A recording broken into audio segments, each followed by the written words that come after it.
désormais et commenter les demi-finales du 200 mètres papillon en natation. 200 mètres papillon masculin avec un Français qui est engagé en la personne de Léon Marchand. Et on va filer justement euh, au centre aquatique de Tokyo avec comme tout à l'heure à la mi-temps où on avait commenté la demi-finale de Charlotte Bonnet qui malheureusement ne s'est pas qualifiée pour la finale du 200 mètres nage libre. On va vous expliquer la piscine. C'est comme si on était sur la longueur avec le départ à notre droite et le bout du bassin à notre gauche. Donc vu que c'est un bassin de 50 mètres et que c'est du 200 mètres papillon, eh bien forcément il y aura plusieurs allers-retours, en tout 4 longueurs à faire pour arriver. Et ce sont les plus rapides qui se qualifient pour la finale. Et donc on va commenter la demi-finale de Léon Marchand avec l'arrivée des différents concurrents pour cette demi-finale. Et à commencer justement par le français Léon Marchand qui arrive près du bassin. Il a un bonnet blanc et il va être à la ligne d'eau numéro 8. Donc juste avant le départ, on va vous expliquer où sont les lignes d'eau. Ligne d'eau numéro 1, Christophe, le polonais Christophe Chmielewski qui arrive. Il a un bonnet blanc également.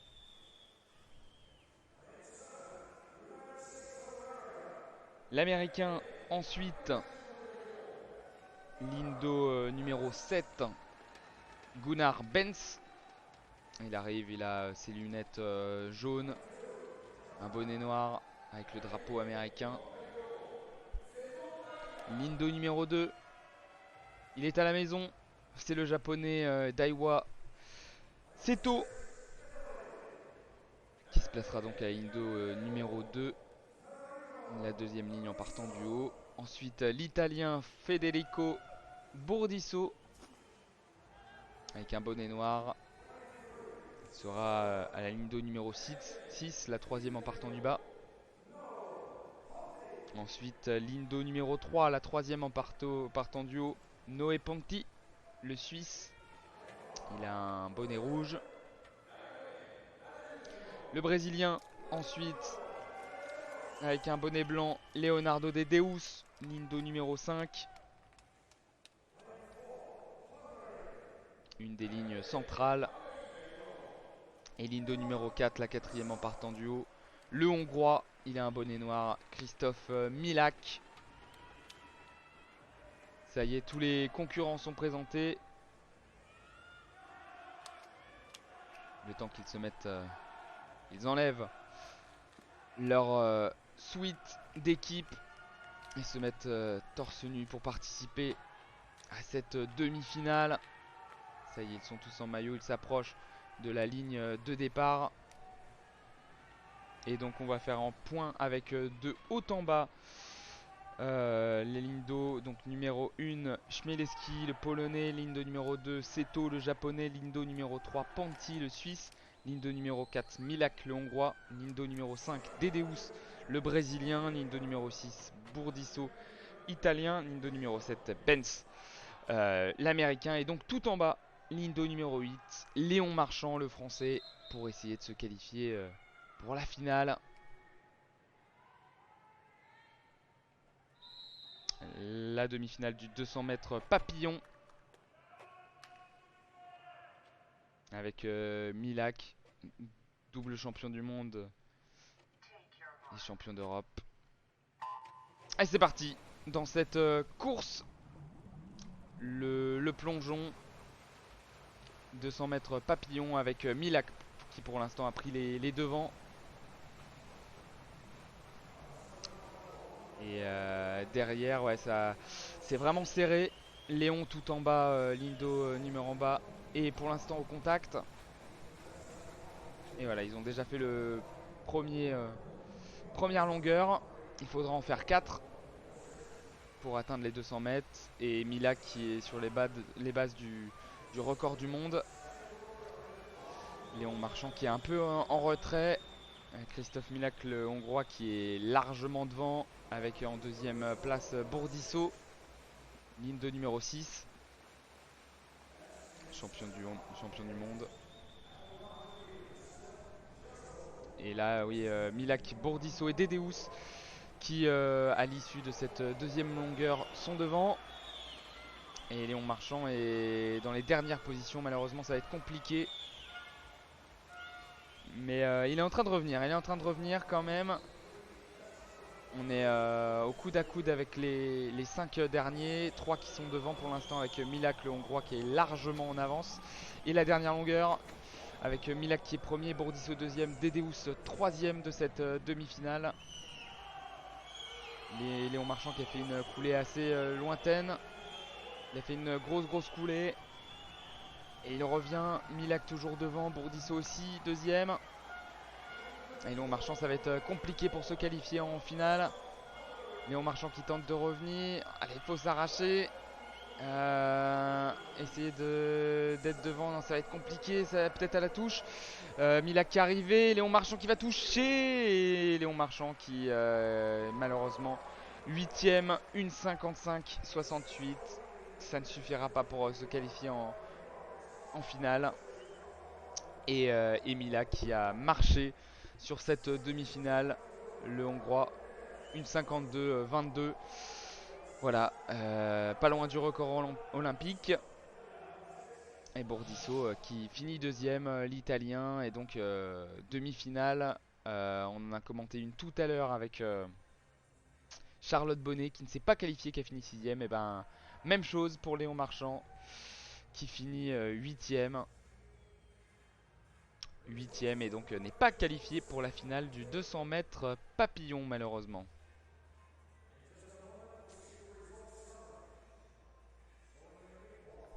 Voilà, du coup on va en profiter désormais pour faire un petit point sur ce qui s'est passé depuis le début de cette nouvelle nuit des Jeux Olympiques. Même avant même qu'on ait pris l'antenne pour le live, il y avait d'abord eu le triathlon féminin avec une chance française de médaille, mais malheureusement la meilleure française s'est classée 5ème du triathlon, Léonie Perriot.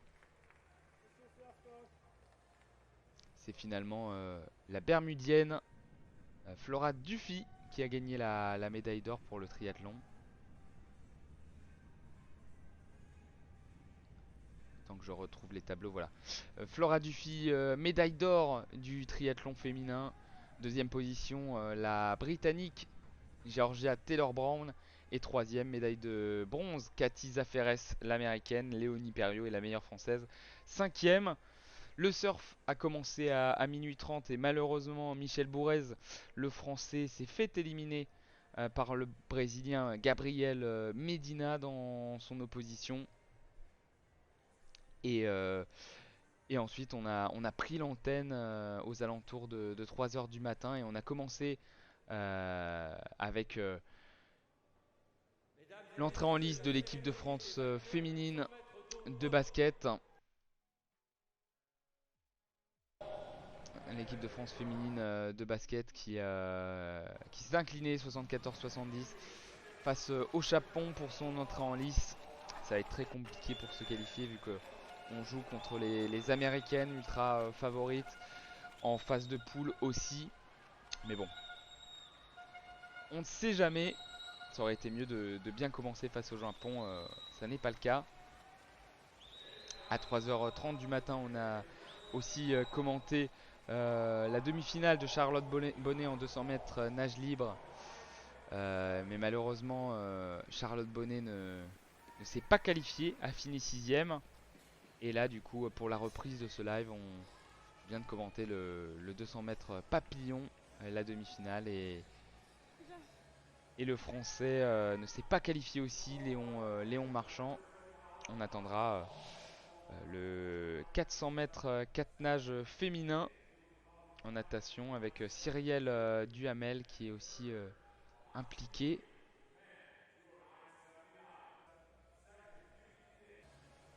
Et justement, je vais regarder si ça n'a pas été déjà diffusé pour essayer de vous commenter le 400 mètres 4 nages.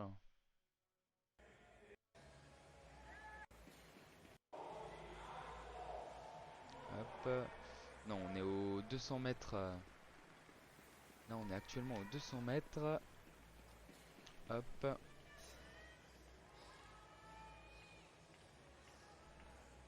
J'ai dit 400 mètres 4 nages, c'est bien 200 mètres 4 nages. Merci de m'avoir repris.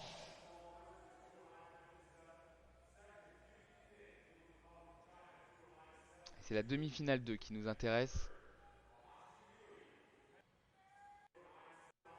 Là, je pense que la première demi-finale vient de s'écouler. Donc on va pouvoir commenter en direct, je pense, la demi-finale de Cyrielle Duhamel.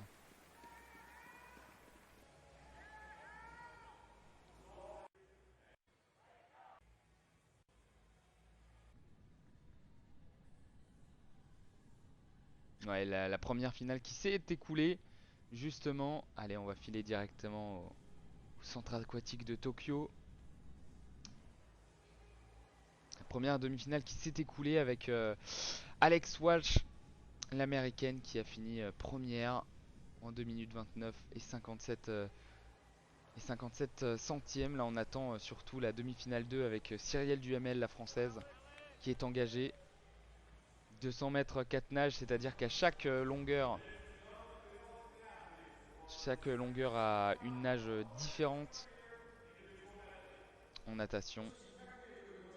Et voilà, le 200 mètres, la demi-finale 2 va commencer avec la présentation des concurrentes. Avec la coréenne qui vient d'entrer. L'indo numéro 8, c'est Kim Seon-young.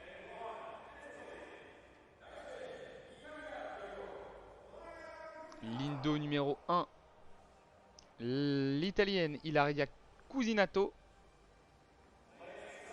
Donc tout en haut de l'écran. La française qui arrive, Cyrielle Duhamel et son bonnet blanc. L'indo numéro 7.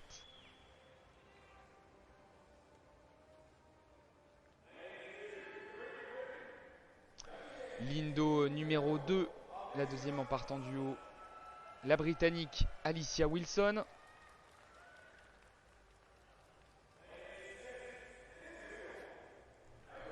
L'indo numéro 6, l'israélienne Anastasia Gorbenko. Et son bonnet blanc.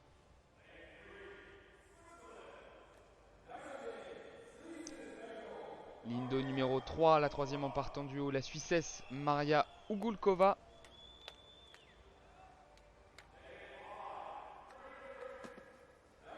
L'indo numéro 5, la Britannique, une autre Britannique du coup, Abby Wood.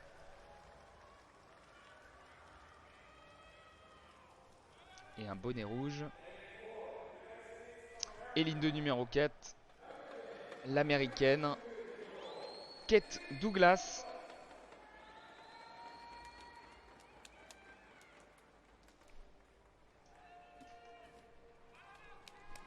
Voilà, toutes les concurrentes sont présentées. Donc on a de haut en bas de la ligne numéro 1 à la ligne numéro 8. Cusinato, Wilson, Ugalkova, Douglas, Wood, Gorbenko. Cyrielle Duhamel, la française, qui sera sur la deuxième ligne en partant du bas. Lindo numéro 7. Et Lindo numéro 8, tout en bas, la coréenne Kim Seon-young. On voit l'israélienne qui se met des bouchons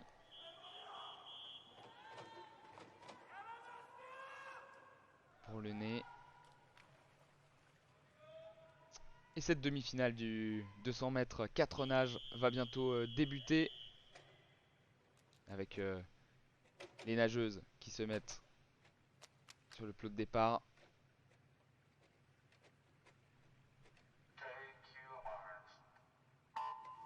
Et c'est parti dans cette demi-finale avec la première coulée. Et on commence avec du papillon pour ce 200 mètres 4 nages.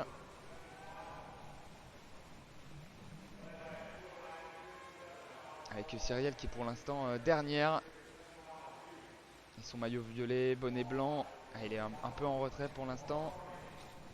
Sur le papillon. La première longueur est faite. Et on part sur du dos. Les nageuses nagent donc sur le dos avec Duhamel qui est largement dernière pour l'instant. Allez Cyrielle, essayer de remonter un petit peu. Avec pour l'instant Abby Wood et Kate Douglas qui sont un peu devant.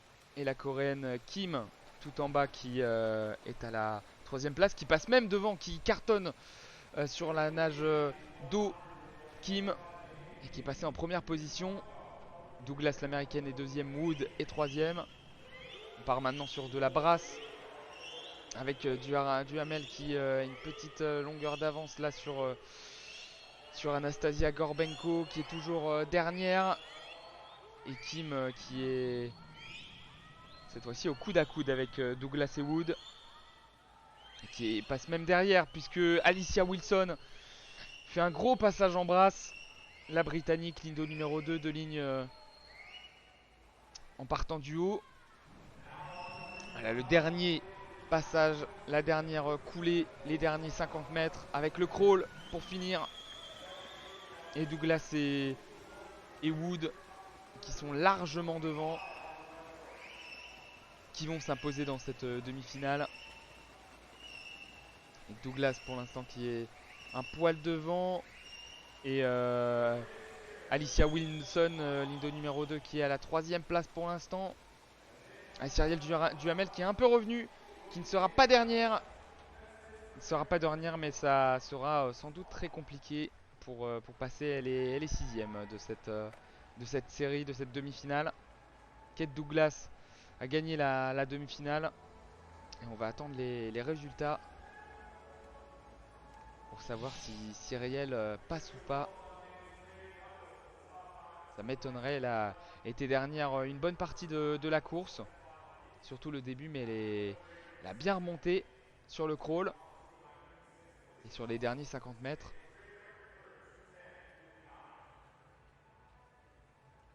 En tout cas, Kim a surtout cartonné sur le dos, la coréenne, mais ne finit pas dans les 3 premières. C'est Kate Douglas, Abby Wood et Alicia Wilson. Des résultats qui ne sont pas encore sortis.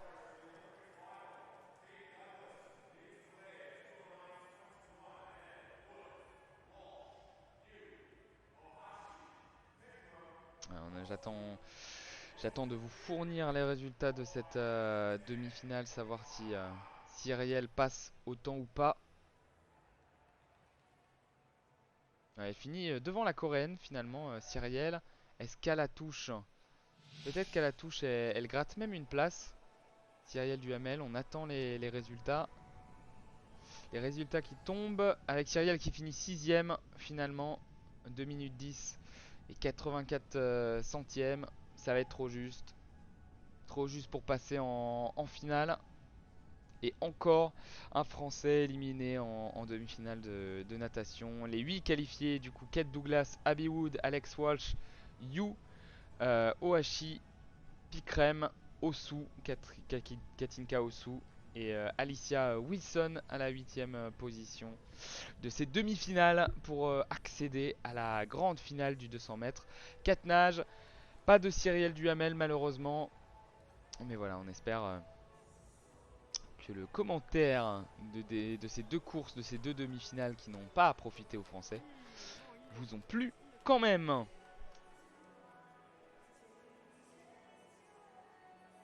Allez, on va faire un petit tour sur les résultats désormais et le programme.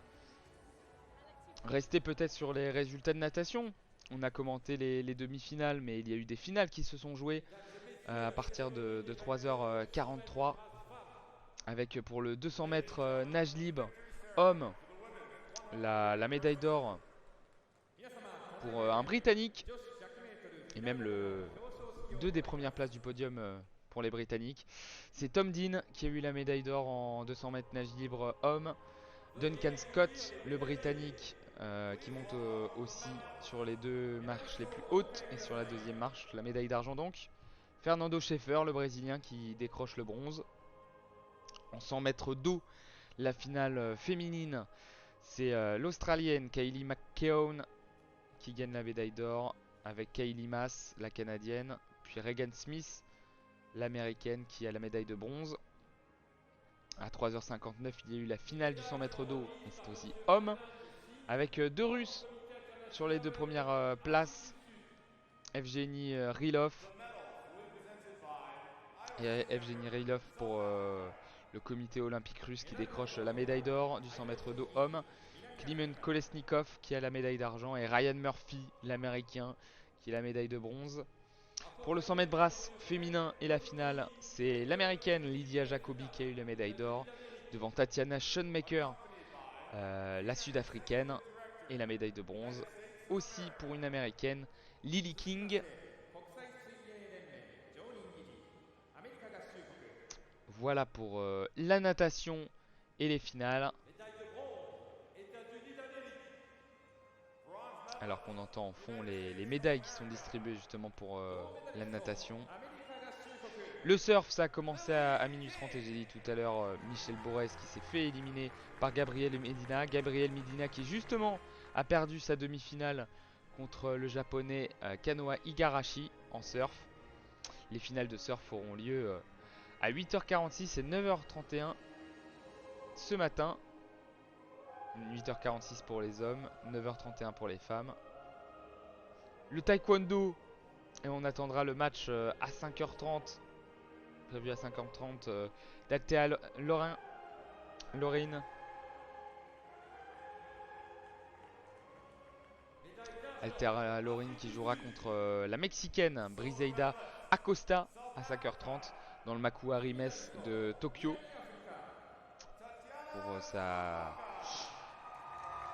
pour un match de 8ème de finale de plus de 67 kg en taekwondo. En tennis, on a des joueurs engagés sur le court 4. Et pour l'instant, Jérémy Chardy, le français, dans le premier set, est à 2 jeux partout face au russe Aslan Karatsev. Juste après, ça sera Hugo Humbert, l'autre français qui sera engagé. Et le double masculin, Chardy Monfils, les deux français qui seront opposés aux Allemands Struff et Zverev aussi dans ce court 4. Dans le parc de tennis d'Ariake. Et on a aussi le double féminin, Alizé Cornet et Fiona Ferro sur le court 6 qui jouera contre la paire américaine Bethany Mattek-Sands et Jessica Pegula. Ça sera sur les coups de 5h, entre 5h et 6h du matin, le début de ce match. Et en tennis de table, malheureusement, Emmanuel Le Besson était engagé contre le chinois Zhendong Fan. Et il a été sévèrement battu, 4-0.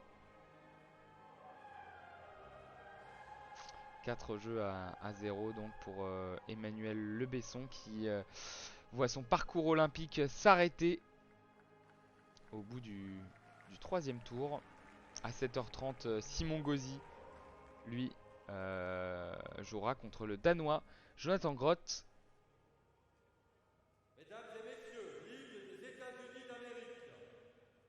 Et à 7h30, Jianan Yuan, la française, sera engagée contre la coréenne Ji Jeon à 7h30 du matin. Salut Aileen.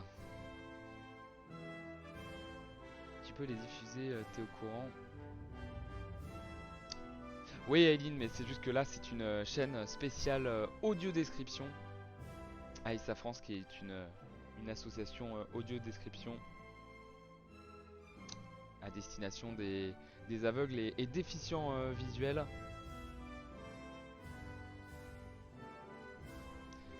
Pas de soucis, Eilind. Mais pourquoi pas pour les prochains lives, diffuser les images si jamais on voit plusieurs intéressés par rapport à ça.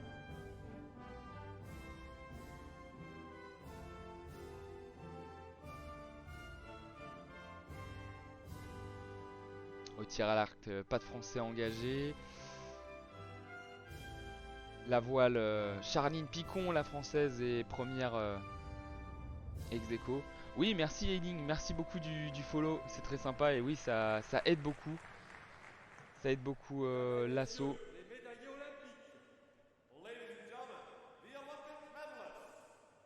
Et n'hésite pas à revenir les prochains lives. Là pour l'instant, pas de français engagé, donc pas de commentaires en direct. Mais si jamais tu veux suivre les Jeux Olympiques en audio, quand tu fais la vaisselle ou autre.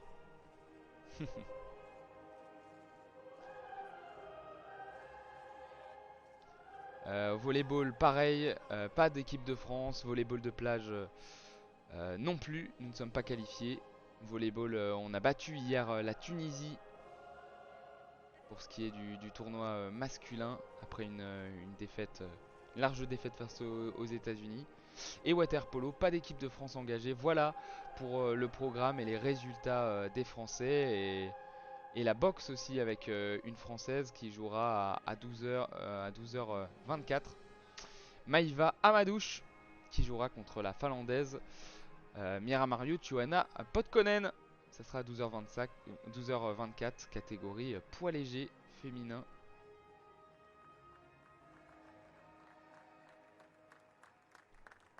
Et on va tout de suite filer. On va tout de suite filer pour le taekwondo.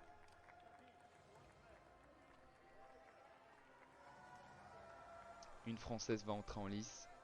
Althea Lorrain, première participation au jeu. Championne du monde espoir, Althea Lorrain.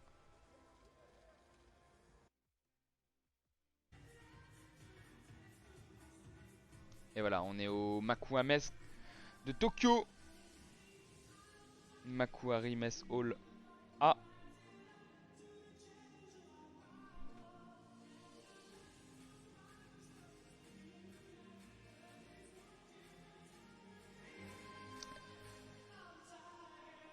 Hop. C'est la deuxième journée de compétition en taekwondo et on est donc au Makuhari Mess à Shiba. Et on va commenter ce match entre la 7ème mondiale Briseida Acosta et Althea Lorrain, 10ème mondiale, 8ème de finale.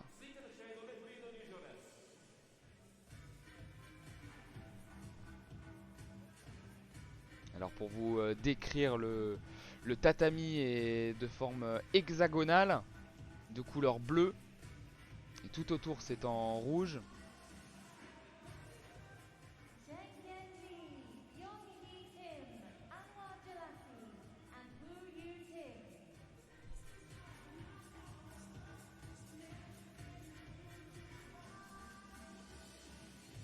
Tous les espoirs tricolores reposent sur Althea Lorrain. Et Althea Lorrain qui a la capacité de décrocher une médaille. Pour l'instant on a un gros point sur un arbitre. Numéro 17.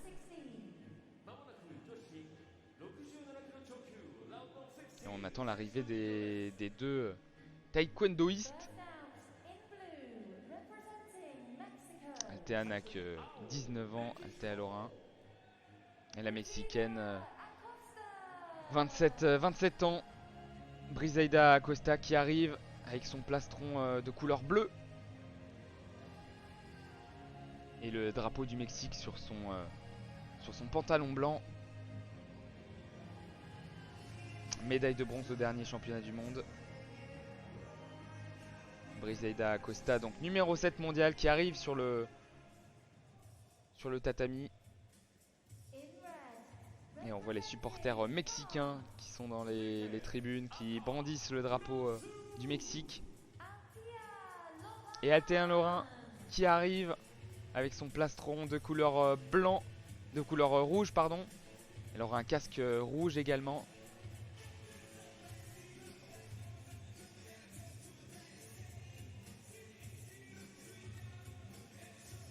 En 2020, elle participe à ses premiers Jeux européens. Elle a remporté la médaille d'or et là c'est les Jeux Olympiques avec ce premier match.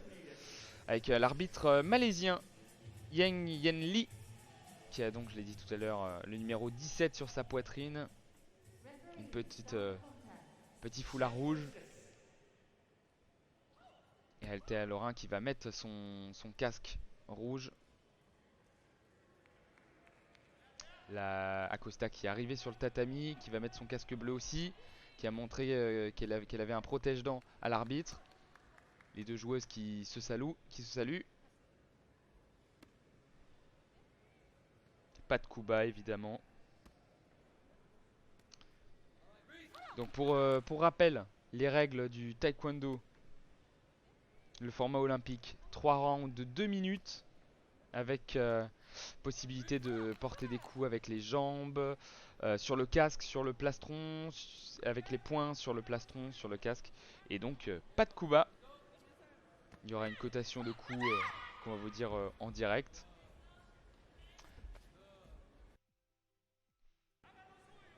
Avec la Mexicaine qui a mis son casque. Voilà, les deux joueuses ont leur casque. Et le début de ce match entre Althea Lorrain et Acosta.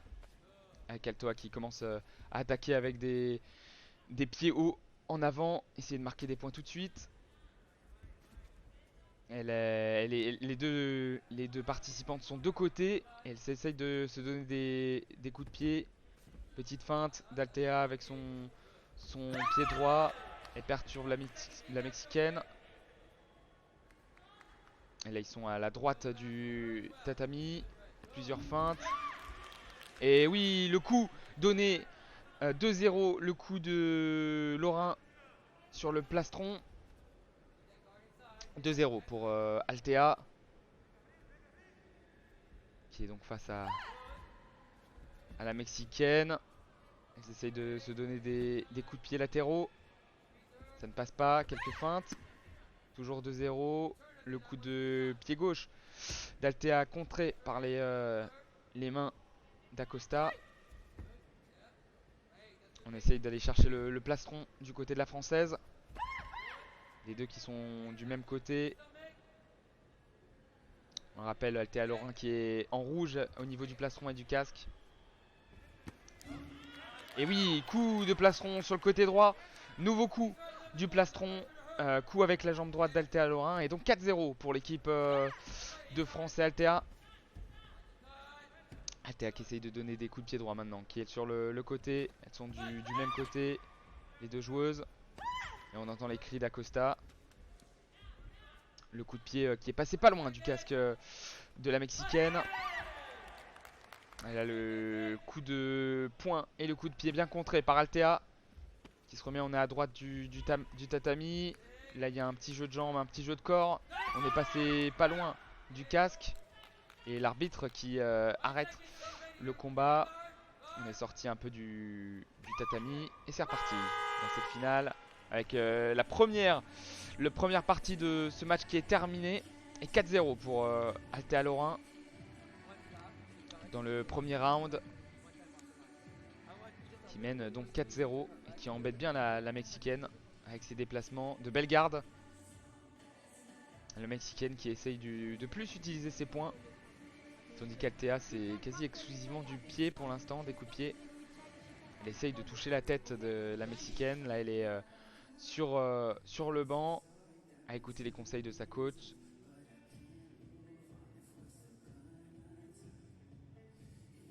Ah ouais, elle est restée sur le premier coup d'Althea. Il est resté un petit espace entre le bras et entre la garde de la jambe de la Mexicaine. Un espace qu'Althea a trouvé magnifiquement. Ça fait donc 4-0 pour la française qui est bien lancée dans ce huitième de finale. Et c'est reparti, deuxième round. avec Altea. Les deux joueuses qui sont d'un côté différent. L'arbitre qui sépare les deux joueuses quand elles sont trop proches. Et Altea qui essaye de chercher la tête. Elle a touché le casque, non. Elle a essayé de toucher le casque, la française. C'est pas passé loin. Essayer de donner des coups de poing sur le plastron, mais c'est bien contré. L'arbitre qui sépare les deux joueuses. Toujours 4-0 pour Altea Lorrain. Altea Lorrain qui est de côté, qui a tenté le coup de pied gauche. Mais c'est bien contré par le pied gauche aussi de la Mexicaine. Elles sont du même côté désormais. Coup de pied gauche, les deux qui sont contrés. Jambe gauche devant pour Altea. Elle a tenté le coup de jambe droit, mais elle est tombée sur les fesses, la française. Elle est relevée. Perte d'équilibre et un point de pénalité pour Altea Lorrain. Ça fait donc 4-1. Vu qu'elle a été déséquilibrée et qu'elle est tombée. 4-1 donc pour Altea Lorrain. Coup de pied droit tenté par Altea. Et c'est reparti. Altea Lorrain qui est du même côté de la Mexicaine. On est au centre du tatami. Avec Altea Lorrain qui a tenté un coup de pied droit puis gauche. Là les deux joueurs qui sont proches. Le double coup de pied d'Altea droit gauche, ça ne touche pas. Toujours 4-1. Les deux joueuses qui s'accrochent. L'arbitre qui les sépare. Et 4-1. Reprise du combat. Avec Altea Lorrain qui tente des coups de pied gauche, qui essaye de chercher le casque. C'est manqué. Elle essaye de trouver le plastron. Et c'est touché. Elle a touché le plastron en face. 6-1. Elle a bloqué l'attaque et a fait une belle contre-attaque. Petit coup de poing cette fois-ci de la Mexicaine dans le plastron. Ça donne un point. 6-2. Ça n'est qu'un point, un coup de poing. 2 le coup de pied. Quand ça touche le plastron ou le casque. Et ça fait 6-2. Il reste 20 secondes dans ce deuxième round. Très concentré, Altea, elle tente le coup de pied sur le casque. Ça n'est pas passé loin, mais ça passe à côté. 6-2 pour Altea, bien lancé. La fin de ce deuxième round. 4 secondes. Et le coup de poing de la Mexicaine qui ne passe pas, bien contré. Dernier coup de pied. Et fin de ce deuxième round. 6-2 pour Altea Lorrain. 6-2 au terme de cette deuxième reprise. Dominante la française. Plutôt. Et 6-2. Elle n'a encaissé qu'un coup de poing de la part de la Mexicaine. Coup de poing sur le plastron. Et a pris un point de pénalité parce qu'elle a trébuché. Sinon 3 coups de pied sur le plastron adverse. Ça donne donc 6 points.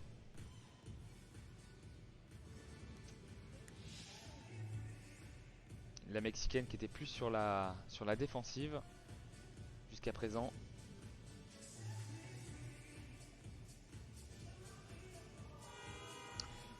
Et donc petit rappel de la cotation des points.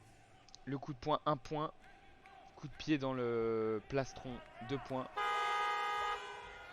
Coup de pied sur la tête, c'est 3 points.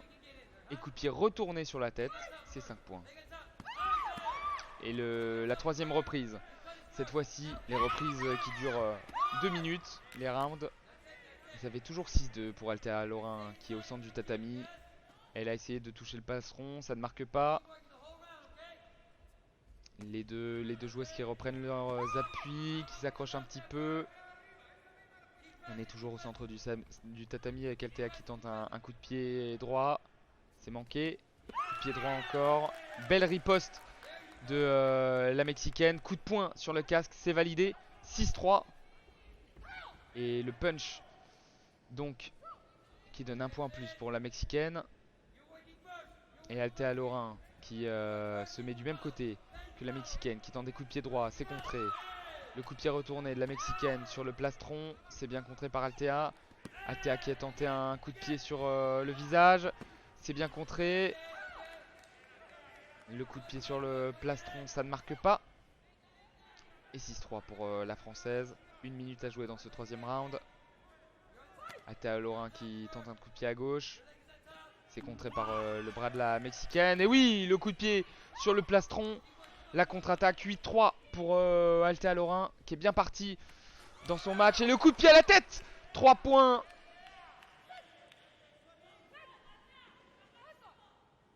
Et même coup de pied retourné puisque ça fait 14-3.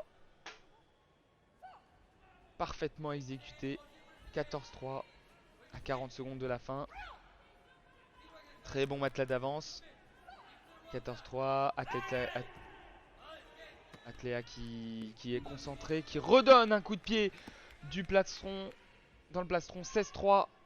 Coup de pied dans le plastron. La Mexicaine qui essaye de donner des coups de poing sur le plastron, sur le casque, qui manque ses coups. 16-3. Altea qui file pour l'instant vers l'écart. Elle a tenté un coup de pied. Et oui, le nouveau coup de pied retourné. 19-3. Le nouveau coup de pied dans le plastron. 21-3. Et ouais, elle aggrave le score. Ça va lui donner le plein de confiance. 2 secondes, c'est fini. La victoire 21-3 d'Altea Lorrain qui se qualifie pour les quarts de finale facilement. Démonstration vraiment d'Altea Lorrain. 21-3 avec 2 coups de pied retournés. Elle va revenir saluer la Mexicaine. Et Altea Lorrain qui est donc qualifiée pour les quarts de finale.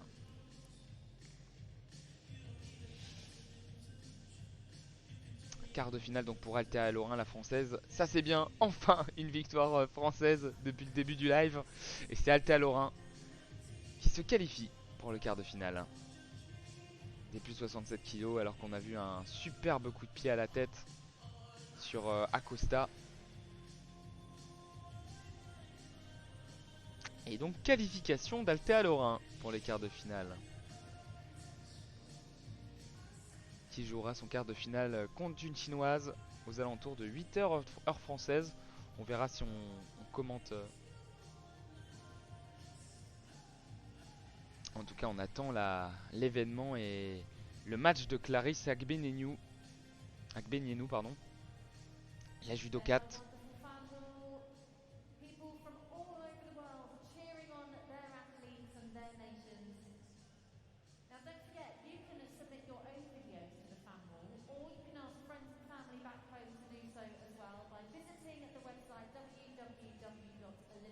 On va sûrement faire une petite pause aussi. Petite pause. On attend le match de Clarisse et on va faire une petite pause jusqu'à 7h, aux alentours de 7h du matin.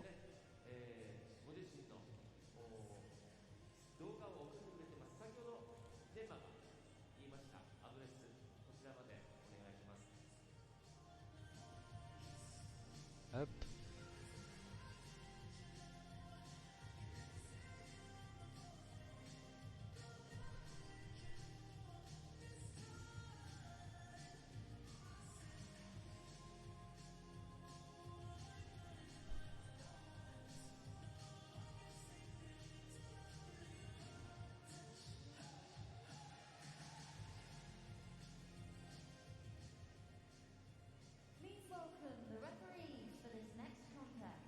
Hop. On va essayer de filer au judo pour voir où en est Clarisse Agbenienou.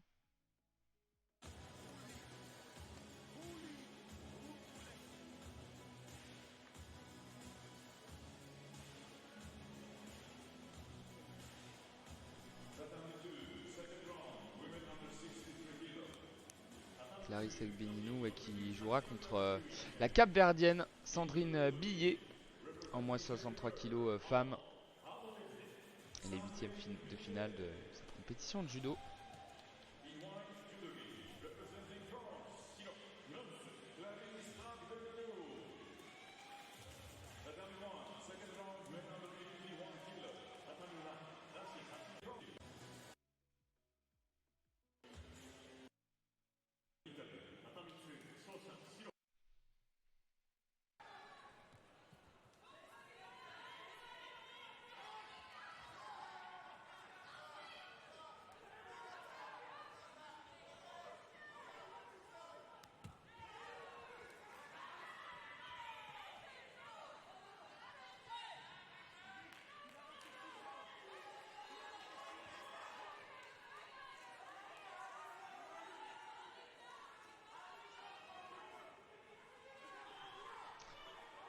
Et Clarisse Agbenienou qui va arriver. Qui va arriver, oui.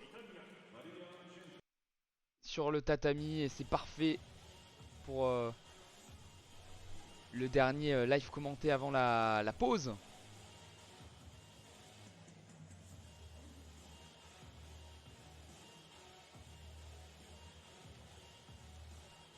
Le temps qu'on trouve juste le tatami.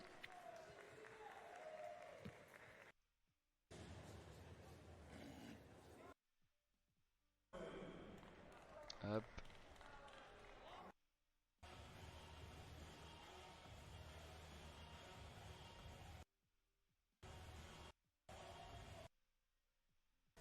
On est...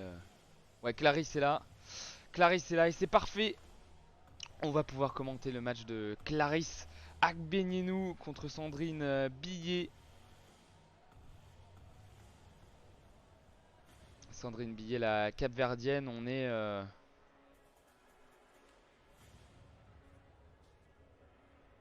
est donc au Nippon Budokai, la salle qui accueille les matchs de judo, les confrontations à Tokyo. Le tatami est de couleur jaune.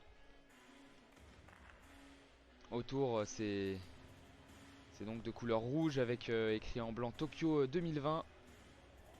Et Clarisse Agbenienou qui va bientôt arriver.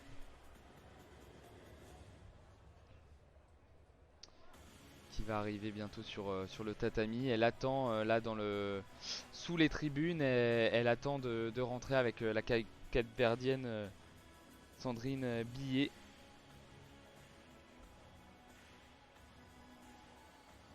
La française à qui il ne manque que l'or olympique pour garnir un palmarès vraiment impressionnant.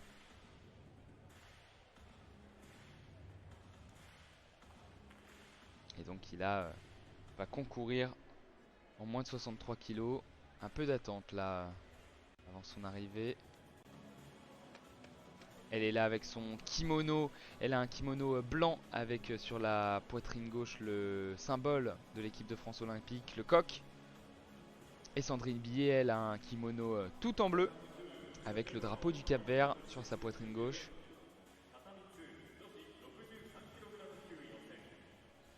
Et en fait, s'il y avait une pause, c'est qu'il y a une désinfection du tatami. Protocole Covid très strict ici au Nippon Budokai.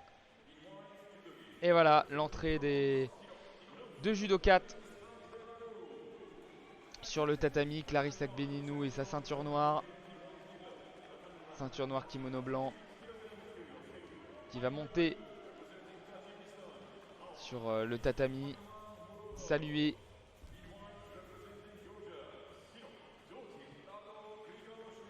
et la capverdienne Sandrine Billet, 56e mondiale, 31 ans, qui rentre aussi sur le tatami avec aussi une ceinture noire. Les deux se saluent. Et c'est parti pour ce combat. 4 minutes à Sandrine pour se défaire de la capverdienne. Sandrine qui l'accroche là avec les deux mains. Elle tient au niveau du haut du corps la capverdienne. Clarisse Agbenienou qui essaie de crocheter avec sa jambe gauche. Clarisse Agbenienou qui fait tomber sur l'épaule gauche, les deux épaules même, je pense, la capverdienne. Et oui, c'est un hippon. Au bout de 20 secondes, Clarisse Agbenienou qui remporte son combat face à la capverdienne. Clarisse Agbenienou qui est pas venue pour faire de la figuration ici à Tokyo, qui vise clairement la médaille d'or et qui sur son premier combat sort un hippon au bout de 20 secondes. Et bah voilà, la présentation a été plus rapide que le combat. Clarisse Agbenienou qui se qualifie donc très facilement en quart de finale du tournoi des moins 63 kilos. Clarisse Agbenienou qui nous gratifie d'un magnifique hippon. Elle a utilisé sa jambe gauche pour faire trébucher la capverdienne et la faire tomber sur les deux épaules. Hippon et victoire. Qualification de Clarisse Agbenienou en quart de finale. Et bien voilà, c'est allé très vite. Et sur ce, on va faire une petite pause et on va revenir aux alentours de de 7 h du matin. Allez, à tout à l'heure. Salut.